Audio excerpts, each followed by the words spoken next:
Okay, folks, well, I'm going to teach you how to make the perfect dinner rolls. Now, all the things I'm going to teach you, they may seem like a lot of information or a lot of things to keep track of, but that's okay. If you do it a handful of times, it'll start getting a lot easier. And once you get the dough recipe figured out so you can make good dinner rolls, really good dinner rolls, you'll be able to actually use it for a variety of things, including sweet rolls, bread, you name it. This is a good base recipe for a lot of different things. You can even use it for sourdough. I've used it for sourdough in the past. If you use a starter, you can add that to it. So let's get started. The ingredients you're going to need for a basic recipe, now you can double this anytime you want, but for a basic recipe is you're going to need 2 eggs. So you need 2 eggs. Now you can go with 1 if you want, but I prefer 2. Now you're going to need Crisco or shortening. I prefer the butter flavor. Adds a little bit more zest to the rolls, especially if you want them to taste more buttery. You're going to need actual butter. Sorry, this kind of looks kind of messy, but I keep it in a Ziploc bag. So you're going to need butter. You're going to need sugar, and of course I prefer cane sugar over other sugars, and non-fat dry milk. I don't mean the very powdery stuff. I mean the little bit heavier stuff. You can find it at Walmart or wherever. You're also going to need yeast. Now, I would recommend, now this is my own preference here, but I've tried a whole mess of yeast, and I would say that this is the best stuff you can buy. It's literally the best. I've tried all kinds, all the name brands, everything, and this is by far, in my opinion, the best yeast you can buy. It's pretty cheap too, considering how much you get. You're going to need a tablespoon of that, heaping tablespoon of that. We're going to talk about all the ingredients, how much you need in just a minute, and then of course you need flour. You can go with any flour, it really doesn't matter. Just all-purpose flour. Don't need to go with any kind of self-rising flour, bread flour, or anything like that. You just get used to it with just regular flour. It costs less, it's just easier to work with. Now, those are your ingredients. Oh, I almost forgot salt. I prefer real salt. It's really yummy stuff, but it's like a sea salt. Go with any kind of salt you want. Let's see, you're gonna need some measuring cups, 1/4 cup, 1/3 cup, 1/2 cup, measuring spoons, of course. You're also gonna need a plastic spoon, just a one-time shot. You're gonna need a basting brush. You're gonna need some aluminum foil, so if you don't have that, don't even get started. And then also, you're going to need, and I'll pull one out of here, you're going to need a white spoon, a big white plastic spoon. It makes it easier, okay? You don't have to do it this way, but this is what I prefer, so sorry. Okay, now, if you have you need a bread machine. That's another thing you need. Okay, you need a bread machine. And you need to set it to the dough setting. This is number 7 on mine. A dough setting is like about 1.5 hours. Because all you're making is dough. You're not using this for anything else but dough. So with that done, okay, so first off, you're gonna wanna make the dough, the mix for the dough, for the bread, but this is just stuff that includes all the ingredients and they're all mixed up together, okay? You're gonna want 1 cup. Now it should be level, but you know, it really doesn't matter because once again, I'm gonna show you the technique involved with getting your ingredients just right. You don't have to measure everything perfectly. There's a few key places when we make bread where you're gonna have to get it just right, and I'll show you those. Okay, the next thing to go in is 1 teaspoon of salt. It really doesn't matter what order you do these things. And then the next thing to put in is gonna be a 1/3 cup of sugar. So some nice yummy sugar. Just dump that in. Okay, and then the next thing you're gonna put in is a 1/3 cup of powdered milk. Yes, powdered milk. And then the last ingredient here we're really worried about that's dry ingredient is 1 heaping tablespoon of yeast. Now I'm not going to pour all that in there because I made a mistake and it kind of got away from me, so I put in about that much too much. But basically 1 heaping tablespoon of yeast. Okay, so now if you have a food processor, this makes the job a little bit easier, but you're going to want to thoroughly mix those dry ingredients together. Make them as well mixed up as possible because You really don't want that milk. That does tend to get balled up into little bits in your rolls because it really doesn't dissolve very well. So you wanna get this. Whoops, I made a mess. I made a mess. Okay, that's part of being in the kitchen, making a mess. So it's all mixed up now, ready to go. Now comes for the wet ingredients. Now we're gonna do 2 eggs. Okay, I just cracked those eggs. There's the eggs, 2 of them. The next ingredient we're gonna get is 1/4 cup. Now, it has to be 1/4 cup melted. Now, you can either use a 1/4 cup, or you can I prefer just to use a 1/2 cup here, but they don't get a whole 1/2 cup, you only get a 1/4 cup. So if you go over a little bit or under a little bit, it's okay. Just as long as you get a 1/4 cup of these ingredients. You get 1/2 shortening and 1/2 butter. So let's put them inside the cup, and then I'll show you what to do next. Oh, and by the way, this is where your spoon comes in handy, your plastic spoon. Well, there it is. So there's 1/2 shortening on this side and 1/2 butter on this side. I might have a little bit over a 1/4 cup here, we'll see. But once it's melted, that's what we want to measure from. The goal is 1/2 and 1/2 as much as possible, okay? So we take that and we put that in the microwave and we set it for like 30 seconds, but we listen because we don't want it to overflow. And which means you go about 10-15 seconds and then you check it. Now, if you hear the sound of the microwave go deep, then open that little window, the door really quick, because that means it's overflowing or thinking about it. Okay, so we just take it and we try to, if I can hang on to this and film at the same time, which is kind of difficult. You kind of take it and you're like trying to bring the shortening down into the melted butter. Trying to stir it around as carefully as possible without spilling. That's why I use a 1/2 cup, as you can tell, because it's easier to use a 1/2 cup for a 1/4 cup of stuff than it is just to measure it out and try to keep it from overflowing from a 1/4 cup. Okay, so we let it go a little longer. We set it down on the counter for a minute. Make sure it's all mixed up well. You don't want any pieces in there if all possible.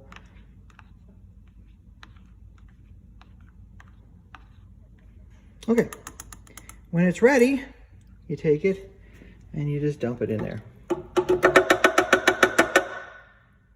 Next, you grab your cup. Now here comes the fun part, because we don't want hot water, but we don't want cold water, but we don't want mild water. We want it to be, and here's the fun part. You stick your finger in the cup and you turn it on high, on hot water. When it gets to the point that your finger feels like it's starting to burn, then you pull it back. So I just let it go on hot until it gets hot.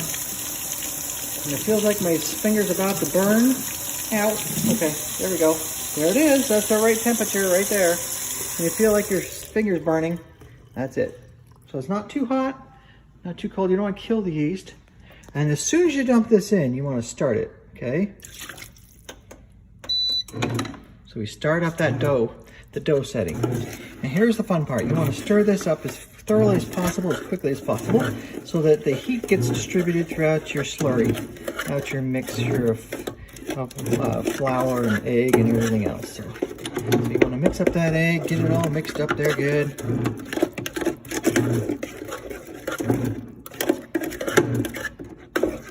So it doesn't have to be perfect, it just has to be mixed thoroughly.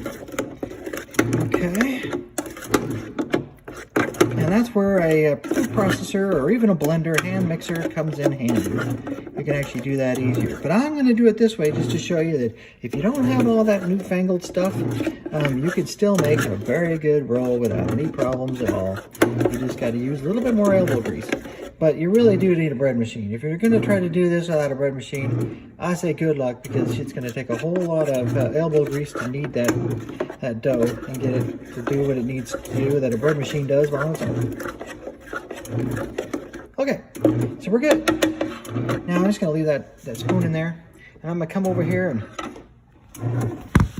Okay, so I'm going to grab my cup now, and I'm going to just measure out and drop in And you know, you don't have to measure it out perfectly. You don't have to make sure it's all light and fluffy and everything. There's 1 cup. You add 1 cup, and you add almost 2 cups to it.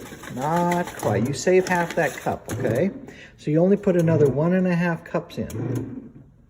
And you save that last half cup, because that's going to be what determines how much flour goes in there. So get this mixed up good.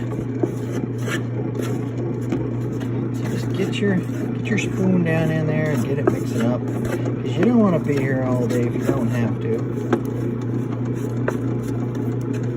And I'm just doing this real time so you can see how long it takes me to do it, because it's important to know how long it takes to do this. So if you get bored with this, you come back to it, you can just skip ahead. But I would recommend just look through it or watch through it with me as I'm making it up the first time, so you can get a pretty good idea of what it takes. Okay, now I'm going to set that down for just a minute, let it fill that. I'm actually going to get my spoon, which is all gunky, put some flour on it so we can get the dough mixture out of it. So I'm dipping it in my cup right now, the spoon. I'm getting some flour on that spoon. I'm going to mix it around on the spoon and get that flour off the spoon. Okay. So as you can see, my spoon is now clean enough. Put it off the side here. Now comes the fun part where you get your hands dirty, okay? This is where, what you want to do is, depending on your bread machine, if you got like a dough, like a loaf size one, like this one, you can usually get your hand down there without any problem. You can use your spoon if you like to. You can scrape the sides and whatnot. So if you have a small square one or something like that, or your spinner thingy is big, don't get your hand all the way down in there, it'll get clipped. In this case, mine's never clipped me. And I've done all kinds of stuff with it. Mine's never clipped me. So those loaf ones with the small spinners, you don't have any problems with them. But just add a little bit of flour. See, you're not trying to get a lot. See, we still got almost a half cup. We're just trying to keep it kind of from sticking to the sides of the thing. That's what you're trying to do. Just a little bit of flour. Okay, now hold off there. You don't add too much at a time. In fact, you can even just pinch it if you want. Just like grab a pinch like this, and then just work with that pinch to add it to the sides. See, there's my pinch. It's still got quite a bit left. So I'm just adding a little bit to it. Okay. Adding a little bit to it. Keeping it from sticking to the sides too much. We want to get it into a ball as fast as possible. And also get it mixing so we don't have to sit it forever.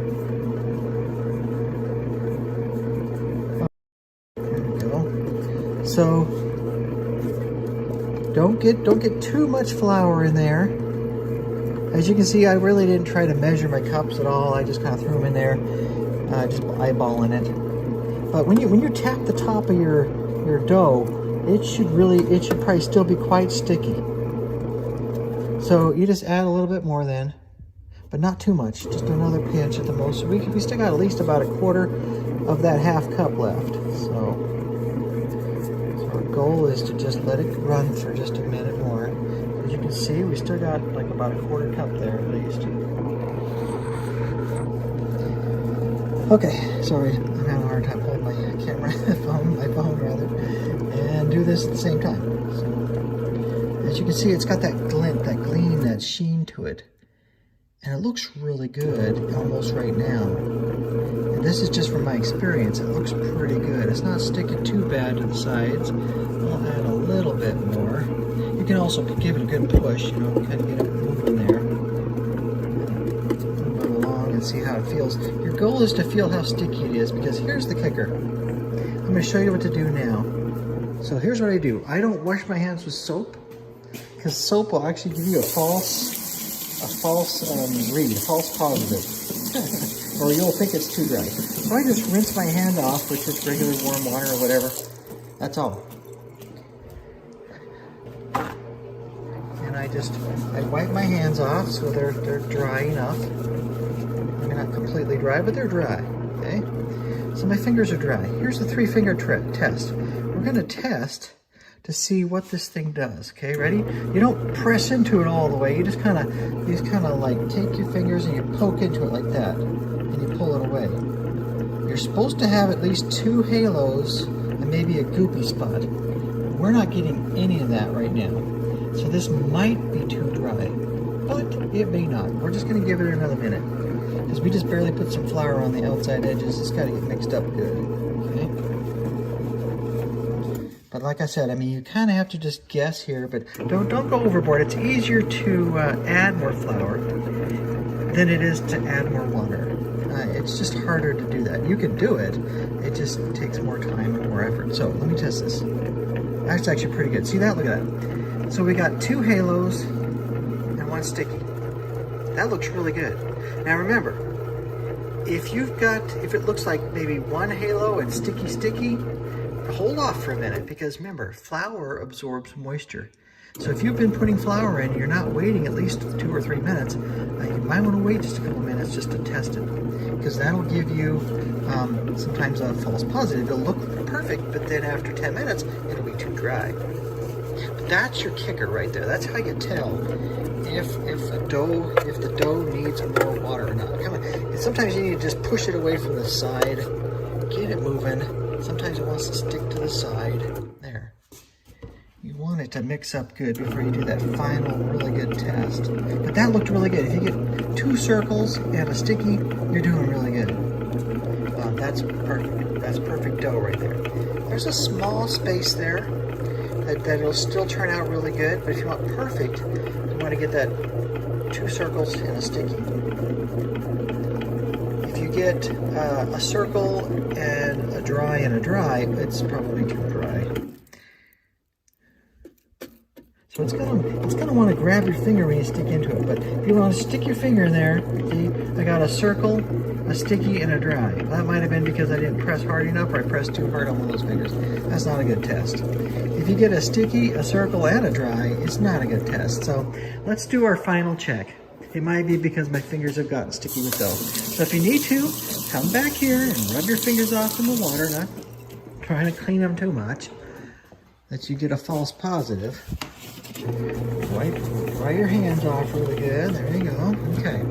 So my fingers are pretty much dry. Let them get dried out all the way as much as possible, especially those fingers. You don't want them to be moist, otherwise they'll just come right off there without grabbing it. Okay, so here, let's test it. It's a very light touch. You want to take a little more than that. Oh yeah, so looks like I'm a little bit on the dry side. So I poke it really hard and I come up with 1 circle and 1 sticky and nothing. So if anything, my dough ball is a little bit dry. Now, don't panic. It happens quite often. See, look, there's a circle, and a kind of, I had to press really hard to get those results. So I would say it's probably just a smidge too dry. We're not going to freak out about it because we actually still got the 2 circles and the sticky. So we're gonna do this. We're just gonna poke it a little bit and see what it looks like. If it's not grabbing your spoon at all, it probably is too dry. See, it's coming off clean as a whistle. That means we gotta add a little bit of water. Now I actually made it a little bit wet. Excuse me, dry, just to show you what it takes. Oh, I forgot. One of your ingredients is a nice heavy-duty spray bottle with water in it. Just plain old tap water will do. And then you're gonna want to, you don't want a shooting spray, you want a spray. Okay, so, see the way I'm spraying that ball? In this case, we're really close to perfect, so we're just gonna give it a few spritzes, and we'll let it mix up there. 1 more. So we did 4 spritzes. 4 complete spritzes. That's probably all we're gonna need, because this ball was pretty wet to begin with. It just wasn't quite wet enough. See the way it's getting all sticky there? That's good. Let it mix up for a minute. Let it go. Let it get all that stuff in there. Now, if it's really dry, you're going to need to get yourself a knife and slice it. Just get yourself one of those steak knives, and just kind of slice it open like that. Slice, slice, slice. That's if it's really dry. That way that way it gets mixed up faster.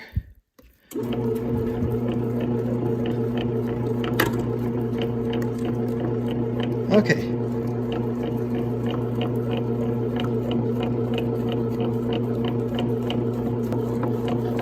Okay, there we go.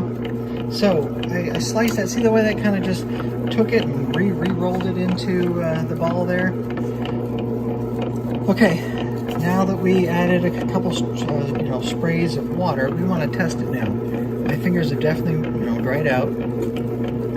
Yeah, we got kind of a partial halo, and a partial halo. Yeah, partial halo. So at this point, I'd say wipe your fingers off, try it one more time. I gave it a little bit bigger push, and I got a halo, and a sticky. So I think we're really close to where we need to be. We might just want to add another spritz or two, so we're going to add 2 spritzes into there. Maybe 3 more spritzes. Okay, that's enough. I think that's definitely enough. Sorry. Reach over there and grab my spoon. Okay, so you want to try to get that. You can use the spoon too to stab it, but it's not quite as good as a knife approach. I'll let you cut it and slice it. Okay, that definitely looks sticky enough, but of course that's around the outside edge. It has to get mixed up well. So I'm going to mix that up. Spin that off the side there. Scrape that off the side and try to spin that ball some more. That looks really good. It looks really good. Yeah, so let's just use our fingers now. Once again, 3-finger test. We got a sticky and a sticky and a sticky, so yeah, our stuff's not mixed up. Our water's still not mixed up. Okay, so let's come back over here. Wipe our fingers off. I wanted to show you what it would take to add water to it. It's easier just to get it perfect and not add water to it, but don't make the mistake of letting it go dry. Because if it's dry and you just keep cooking it, it's either going to take a lot longer to rise the rolls, or they're just not going to rise as much as you were hoping. Okay, so let me go ahead and stick that with my finger. The finger's still wet, so they're not coming off with anything. Okay, so there's a sticky and a nothing. Well, that's because my fingers are probably still wet. They don't feel wet, but they must be wet. Okay. I wiped it off with paper towel again. Let's give it a 3-finger test. There we go. So there we go. Halo, halo, sticky. Looks good. Got some really good. I didn't give it too big a push. I didn't give it too big a I think that's perfect right there. So look at that sheen on the ball there. Kind of tells you that it's just right. And see the way it sticks to the bottom but then comes up? That's perfect right there. And if you touch it, it kind of sticks to your finger a bit, but it lets go too. See, there's our halos. Halo, sticky for a light touch. That's perfect.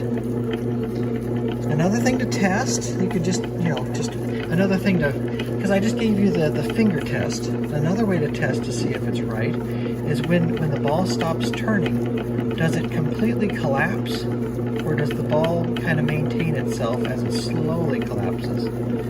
That's a good indicator of where you're at. If it's collapsing too fast, see, it's collapsing slowly. That's perfect. If it just kind of just settles down into a puddle, that's way too wet. If it just doesn't do anything, it's way too dry. So those two things will indicate whether it's way too wet or way too dry. But the 3-finger test is a sure way to get it from that it's a good-looking ball, but it's perfect. Okay, so there we go, right there. So now we usually end up about, we started out at an hour and a half. It usually takes us about 15 minutes to do this part. And then we come back in a half an hour. So just let it go now. It looks good. Just close the lid and come back in 30 minutes. Okay, I'm back again. A little I came at 38. So instead of 45 minutes, came at 38. So that's okay. So as you can see, the ball looks like it's coming together pretty good, and it's rising pretty good. So just keep in mind a couple things. You've got about 2.5 hours for fast rising yeast before it begins to die. So your rolls have to be ready to go or cooking within 2.5 hours after you start it. If you go beyond that limit, all bets are off. Sometimes it works out great. Sometimes I've let it go almost the day long because my batter was too thick and it ended up turning out okay, but I usually say we have about 2.5 hours. So right now, we started at an hour and a half. We've used an hour. It usually takes between 45 minutes and an hour for it to rise completely in the oven until it's ready to go. So we have basically right now, we've got about an hour, or about a half an hour, 37, 40 minutes at the most to play around with. So we can let this go just a little bit longer. Because the ball looks really good, I can say, you know, we can just go now or we can wait, but it's up to you. If it looks like it's rising very much to at least past half, then you might just want to wait another, but don't wait for too long. It's okay to let it wait, but just remember you've got about 2.5 hours to play with. You've got about an hour in the oven there rising before you get to cook it. At the most. So you got about whatever you got left over to play around with. Okay, so that's how you kind of gauge it. So if you've already used an hour and you know you need an hour ahead of you, you got about half an hour to play around with it right now.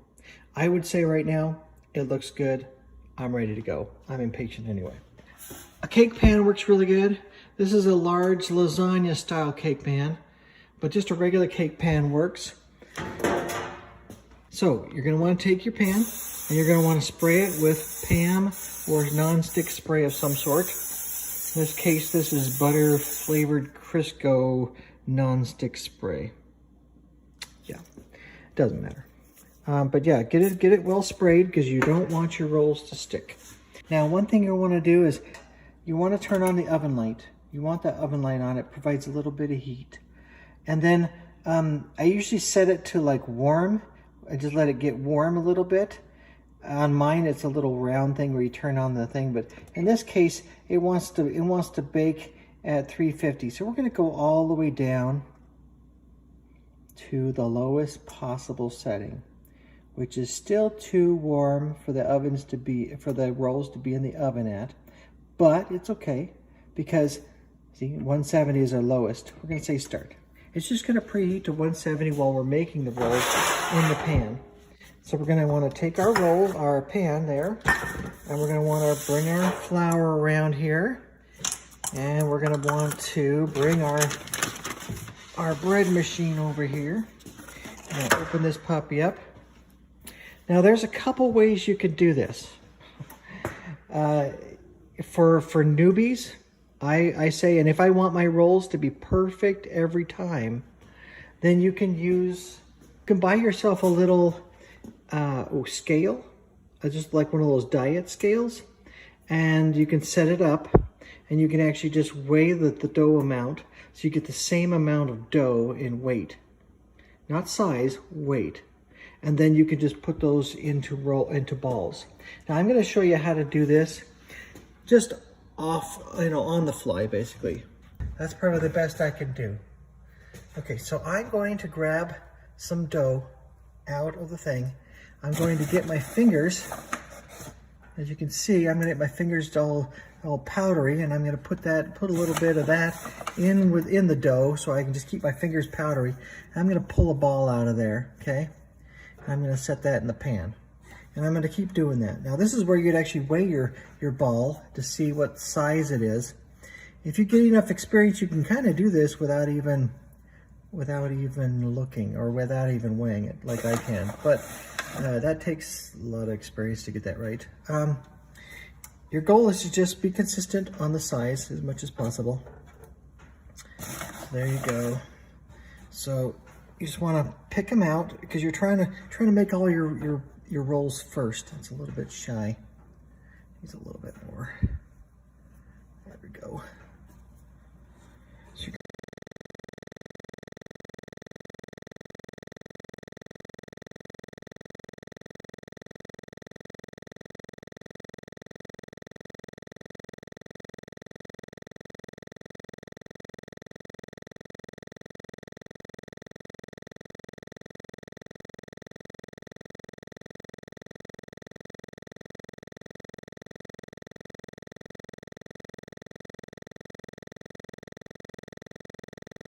okay, there we go. So now you want to take it And you just want to hold it like that, and you want to kind of push up underneath it while you're letting your fingers keep it.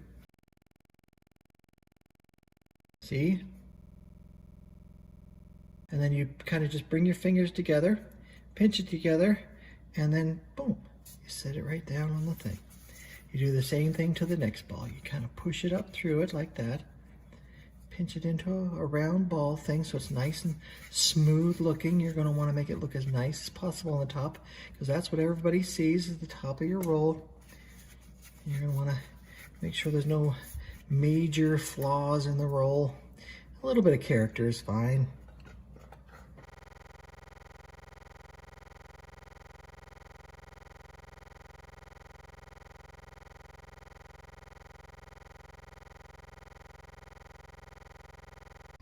You don't keep the oven on when your rolls are in the oven. Keep that in mind.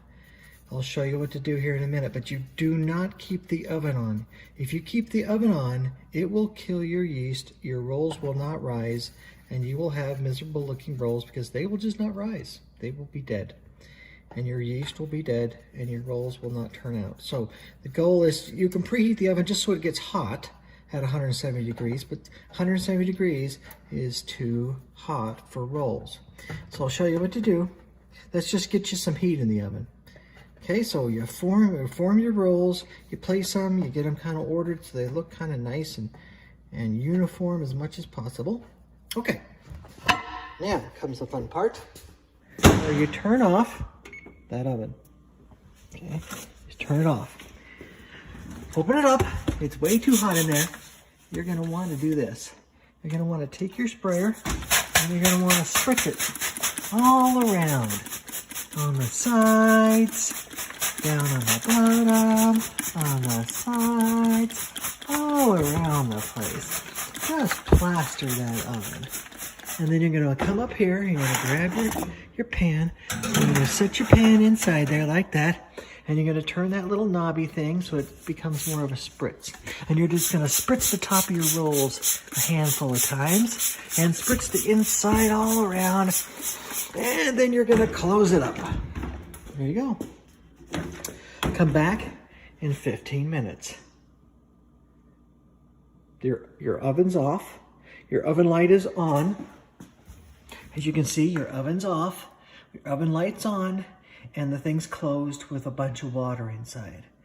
You didn't get your tops, your rolls too wet, but you got them just kind of glistened a little bit. So that will help them rise a little bit so that they can actually break up and move and grow. So 15 minutes. Okay, everybody, it's been 15 minutes. We're back. Grab your water bottle, set it to the spritzing form of spray, and open your thing and feel inside. It's still pretty warm, but it's, it's not hot, and it's still warm, so spritz the tops a little bit low, a little more. Spritz all around the place. If it's not warm, if it's like, it's kind of warm, but it's not warm that much, or, it's got to be warm enough that the rolls rise good. So let's close that up again. You could always say bake, start. Just give it about 30 seconds at the most. Don't get it too hot. Giving it a little bit of heat. See, things coming on. Gas oven starting to light up. So that tells me I've done about, see, it's starting to really kick in now. Okay, there we go. We're done. Okay, it's going to turn off in just a second here. Okay, so we've spritzed the whole thing again with water, and that water evaporates and adds additional moisture in the air around the rolls. You don't want to give the rolls too much water at this point, maybe just a quick spritz on top like I just showed you. But next time we do it, we probably won't need to spritz the rolls at all. We'll just spritz around the rolls, and that way it'll give it a good chance to not get too wet, but it still grows. Okay, so we're going to come back in another 15 minutes. So as you can see, it's kind of hard to see, but the rolls are rising. They're looking good. We're just gonna have to give them more time now. We're gonna have to probably do this one more time and then go another 15 minutes after that. So let's come back in 15 minutes. Going now for a little over our total time in the oven, and they're looking pretty good, but we still need more time. So we're gonna open it up. We're gonna feel inside for the heat, and we're gonna say to ourselves, yeah, looks like it needs more spritzing. So we're gonna spritz all around in there, a little bit on the top, not too much.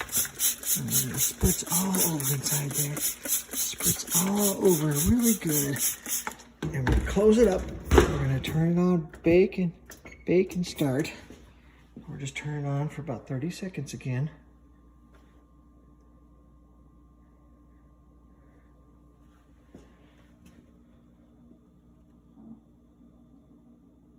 There goes the pilot. Hasn't quite started up yet. There it is. So now I'm going to turn it off. Okay, there we go. We're going to come back again in 15 minutes. The rolls are looking really good. They still need a little more time to rise. Okay, here we are again. It's been at least another 15 minutes. So we're going to come down here. We're going to take a look at these rolls. Looks like they are ready to go. We could go another 15 minutes if we needed to, but we don't really need to. We don't really want to at this point since they look great the way they are. So we're going to take them out. We're going to start up the oven, and we're going to try to keep them warm while we wait for the oven to preheat. Now this is a critical stage. I'm just going to talk about this for just a minute so you know what's going on. When we take them out, we need to keep them warm somehow. If we just let them sit out there in this 70-degree warmth of the room, they're going to fall just a little bit. Now, it's not critical, but you know, it would be nice if we could keep them warm. And that's one of the reasons why I like to have a toaster oven.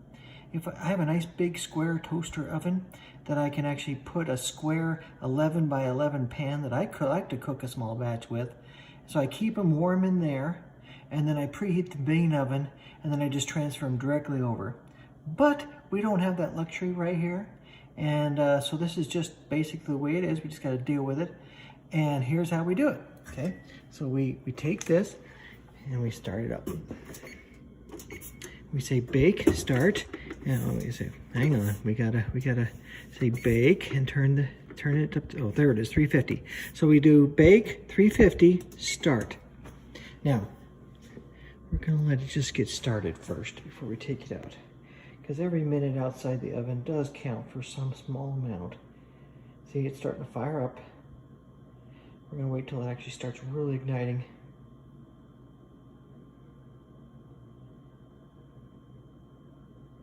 Almost there.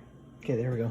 So we want to take our rolls out now before they start to get too hot.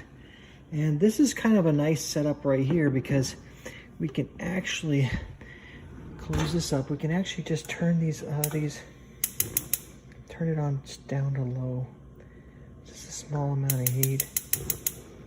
I like to turn it down to just, you know, like a 2 or even a 1. Just so it has a little bit of heat coming out of it, but not too much. Do that on the same thing on the other ball. The big one's kind of hard to do, but we can just do the back one. Okay, let's turn him down. Okay. There we go. And we just try to keep it warm. You can fan it if you want. Use a paper plate or something like that, or something to fan it with.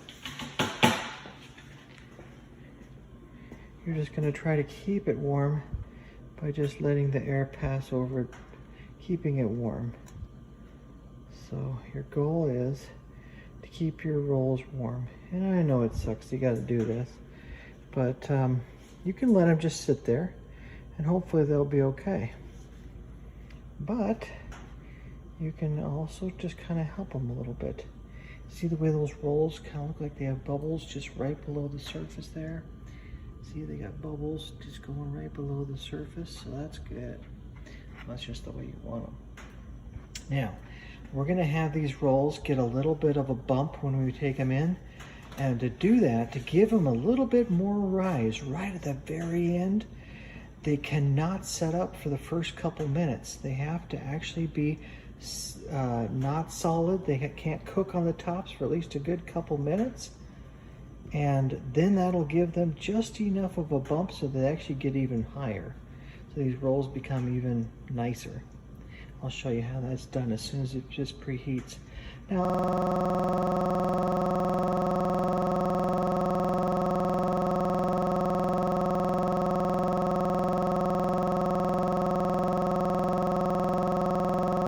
come on, oven, you can do it.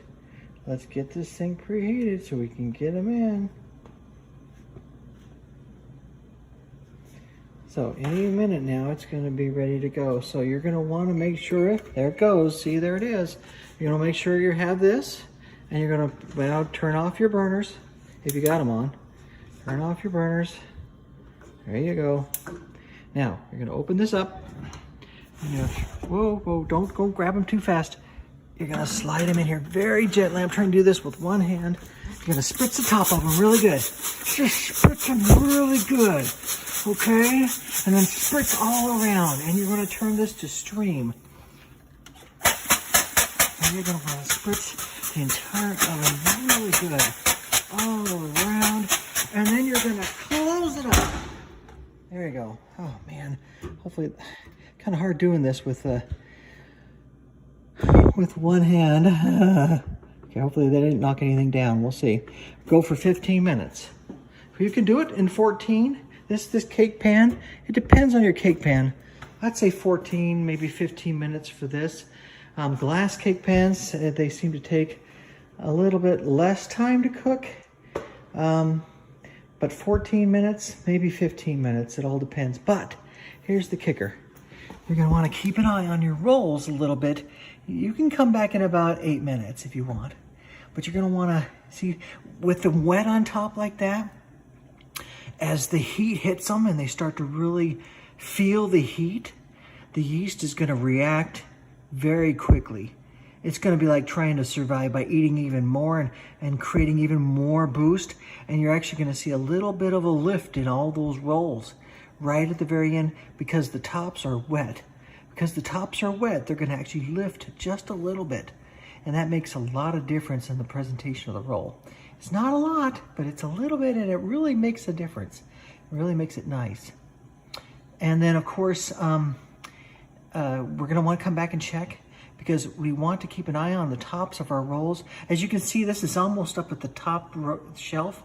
That's because this gas oven tends to make things very brown at the bottom. And you can't cover the bottom, really, so you can cover the tops, though. And that's what we're going to do. Is we're gonna put that thing up towards the top of the oven, and we're gonna cook it. And when the tops get to be the right browning that we want, that's where our Reynolds wrap is gonna come in. We're gonna get ourselves a big long piece of wrap, aluminum foil, with the shiny side up. And those tops get to be browned just the way we want them, just the way you want them. When they look just the way you want them, then and only then do you put this on the top of your rolls. You open up your oven really briefly and you slip that on top of the rolls. That stops the top from browning anymore, but it allows the rolls to continue to cook underneath. So you actually come out with really nice golden brown rolls. And they look really good. And I'll show you what I'm talking about when we get there. So, did you see now the oven? The tops are basically, they've evaporated. The water's evaporated, but see what happened? They actually rose quite a bit more, just a little bit more, but they actually rose right there at the top and made for a nice little pop right there at the top. And that's what the spritzing of the light spritzy water on top of the ovens did. Remember, I just sprayed the heck out of it on top really good and with that light spritzy water, and then I heavily sprayed all around inside with a direct stream inside the oven, and all that water is going to evaporate. It's already evaporated probably, and it's already in the air. But it allows the rolls to get a thicker crust, and actually allowed that spritzing allowed the rolls to pop further, to actually continue to rise as the heat hit them. So we will come back in about, we want to start checking it got 5 minutes left. So we got about 6 minutes now before we come back in. Yeah, one thing I kind of didn't really talk about that I know some people are going to be wondering, and that is, how do you know what the temperature should be inside the oven when you're just keeping them warm for those 15-minute intervals, for those 3 or 4 15-minute intervals? How warm should it be? Well, rolls rise best when it's about 85 degrees, maybe 90 at the most. Anything above 90 degrees begins to detrimentally affect the yeast, and it doesn't produce as well. So you really don't want to give above 95 degrees. You definitely don't want to be above 95 degrees, but anywhere between 75 and 85 degrees. 85 is really nice, but how do you tell that? I don't know. I mean, you kind of know how warm things are. If you're touching your pan in that oven and it's feeling like warm to the touch, it's probably too warm. But if it feels like it's, just very minorly warm to the touch, that's probably right. Because you know what 85 degrees feels like pretty much. Walk outside on a nice early summer day or something, it's 85 degrees. It's not too warm, it's not too cool, it feels good. And so that's kind of what you're doing, is trial and error on that one, but less is more. If you aren't sure how warm it should be, then find a place where you think would be good for it to be, and just go with that, and whatever you think 85 degrees is going to be. And if the rolls don't turn out good, it's because it's too warm in there. Or if they take longer to rise than what I just showed you, it's probably because it's a little bit too cool in there. But maybe not. It could be the moisture of the bread as well. But you can always let it go longer. Remember, we did it in 45 minutes. We got the things done and ready to cook in 45 minutes in the oven there. So we only checked it 3 times for 15 minutes. Now, I've had to do it. If I didn't do the mix right or whatever, I've had to come back for 3 or 4 times. There's even a few times where I've just kind of let it go and come back 5 or 6 times. Regardless, however long it takes. But remember, once you reach that 2.5 hour mark of total time cooking, your yeast is going to begin to produce less results. And about 3.5 hours at the very most, the rolls will begin to fall. Why? Because they just can't maintain themselves anymore. The yeast cannot produce it. They'll begin to fall, but they won't fall fast. You've got probably about 5 to 6 before they truly begin to collapse, where they just, the yeast is dead. You don't even touch them, because if you touch them at that point, they would simply just collapse on themselves. But we're not talking about that length of time. We're talking about letting them go for another 1 or 2 or 3 15-minute intervals. That's fine. If it needs more time, just remember, spritz the top of your rolls just a little bit every time you add, and around them as well, every time you add about 30 seconds of heat. It depends on your oven, somewhere between 30 seconds to, at the very most, a minute. Depends on if your oven's very slow, but I say about 30 seconds of additional heat. You turn on your oven for 30 seconds, and then turn it off. Leave the oven light on, and that gives you just that additional heat in there. That's after you've spritzed them really good, because remember, the water's cold. The water is going to absorb the heat as well. So we're just adding a little bit more heat and a little bit more water to keep things moist in there, because bread likes it when it's moist. It rises best when it's moist, but not flooded on top either. If you flood it on top, it's detrimental to it too. So that's why I tell you light spritzing. Okay, come back to the rolls. As you can see, they're nice and browned, as brown as I like them. Some people like them brown like this, and this is aluminum foil on them. I like mine a little bit browner on top. Not too much. We've got now 5 minutes. Like I told you, we have about a 5-minute mark. You need to come back and check them, because every 30 seconds adds a little bit more brownness to the tops of these rolls. Sometimes you don't even need to put aluminum foil over the tops of the rolls, because maybe you spritzed them a little bit too heavily with water, and so they really, they haven't really browned up very much. You've gone all the way to the end of your time, and they still haven't browned up as much as you wanted them to. So that's fine. It's whenever you're ready to put aluminum foil on it, whether it's 5 minutes, 4 minutes, 3 minutes, 2 minutes, or no minutes. It's up to you. This is entirely up to you. There's no right or wrong way or when to put aluminum foil on top of your rolls. So we're just gonna sit here and I'm gonna let you know when I think it should be. Now, if you're not sure what they look like, really, just peek in there really fast. Yeah, close. Yeah, I'd say they're really close to being ready for being the aluminum foil. I like my tops a little bit darker. Yeah. Well, let's just do that. Okay, so I'm at 4 minutes right now. I'm gonna just open this up just to show you what it looks like. As I drop my aluminum foil, trying to do this one-handed and not burn myself. Yeah, okay, so you just wanna, you can do this two-handed and it makes it easier, but just put the aluminum foil over the tops of the rolls there and then cover it up. Cover it up with that aluminum foil. You don't have to tap it down around the sides or anything. Just lay it right on top flat. Make sense?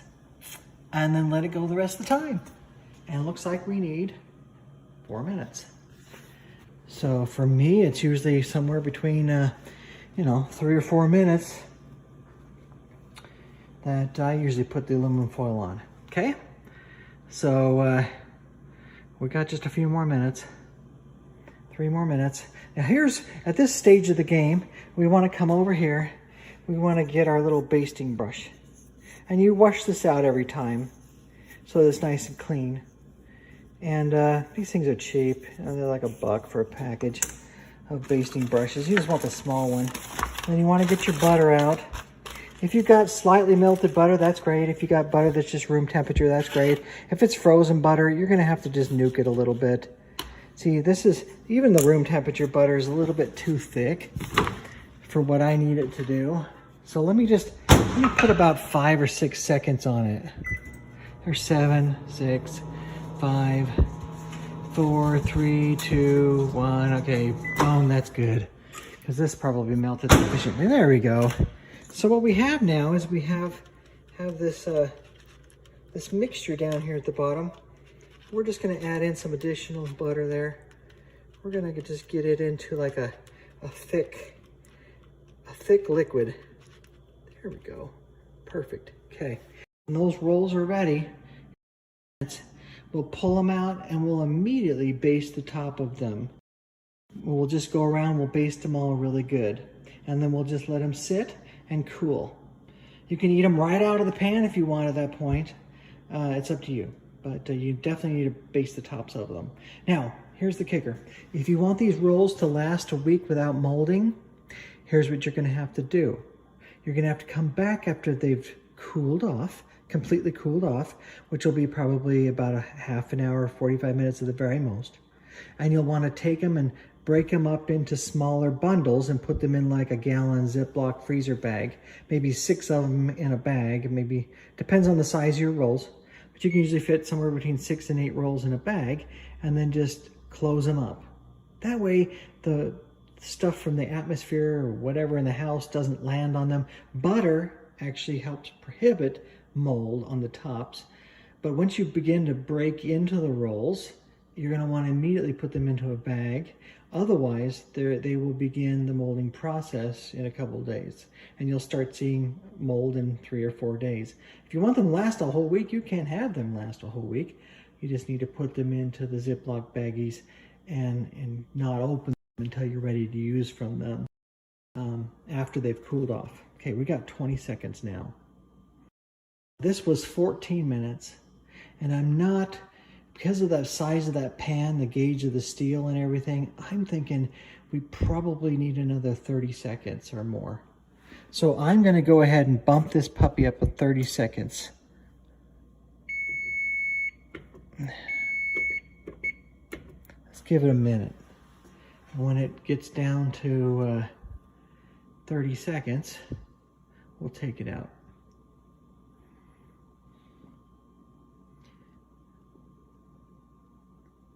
I don't know why it's not counting down. I said just 1 minute.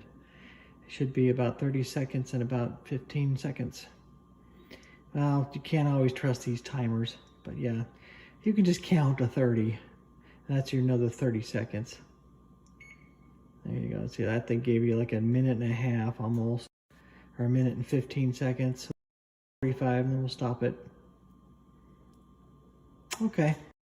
So then you come over here and you say cancel off, turn off the oven light, turn off the timer. I said off timer. Okay. Now here's where you take your hot pad and you grab your rolls and you take them like this and you grab the tops of them without squishing them. Ooh, hot, hot, hot, hot. I don't have a decent hot pad. There we go. So now we take our butter here, we dip it in, we just spread it around on top. Just spread it around. Don't press hard. Your goal is not to press hard here. Your goal is to just lightly apply the butter all around. There we go. Butter all around, and that will actually heat up your brush, so you'll actually be able to melt the rest of the butter that you need. As you come back to the butter and dip it in, you'll actually begin to melt it because your brush will be hot. Okay, that's how it's done, folks. And you can do this too. It's not that difficult. It's really not. My son, who's 13, he was making good rolls after a couple batches. And if a 13-year-old can do it with a little bit of adult supervision and guidance, you can do it based off a video as well. Anybody can do it. And you come back over if you want, just give them another basting or whatever. Just give them a good basting, and now just let them sit. No more butter, no more anything. There's your rolls. They're all ready to go, and they look really yummy. Now, just for video's sake, I'm actually gonna dig a roll out right now. I'm not gonna wait, just so I can show you what they look like. To dig a roll out, you're gonna wanna get yourself a knife. That's a knife. Remember this knife that we used to chop up our dough? Well, now we're gonna gently reach in here. We're gonna just kind of slice all the way down to the middle. Just carefully slice the dough apart. You can't just grab in there. These rolls are too fresh for that. They will break apart and rip apart, and they won't be good to really eat. They won't be presentable. But if you need to get into them right away, you can. I'm just showing you how to do it, okay? And then you just take it like this. Now, I like to just stab into the roll myself. Just spear it. And there you go. There's your roll. Nice, beautiful, puffy roll. Yummy roll. Perfect, fresh out of the oven. Nice brown all the way around. Ready for eating. There you go. Enjoy.